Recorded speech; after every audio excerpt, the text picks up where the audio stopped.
रोजी रोजगार नहीं देता सरकार, पढ़ल लिखल भइले बेकार। रोजी रोजगार नहीं देता सरकार, पढ़ल लिखल भइले बेकार। अरे गलिए गलिए गलिए गलिए ठेला लेके सैया बेचस सब्जी। कहस आलू ले लो 10 रुपया, बैगन ले लो 10 रुपया, केरा ले लो 10 रुपया। बेच के नथुनिया अपना सैया के पढ़वनी। दुनु बेरा कोचिन कालास हम धरवनी। बेच के नथुनिया अपना सैया के पढ़वनी। दुनु बेरा कोचिन कालास हम करवनी।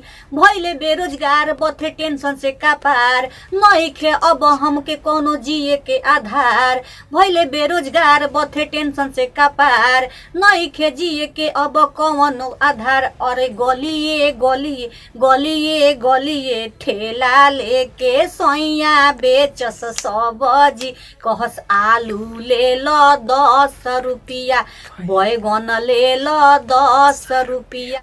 बढ़ल महंगाई कैसे राशन किनाई, पेट के कारणवा लागे घर बेचाई।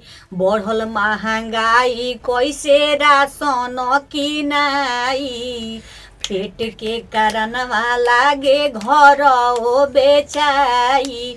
युवा के जिंदगी में लागल गरहनवा, केतना त्याग देले अपन परानवा। युवा के जिंदगी में लागल गरहनवा, केतना त्याग देले अपन परानवा। रे गलिए गलिए गलिए गलिए ठेला लेके सैया बेचस सब्जी।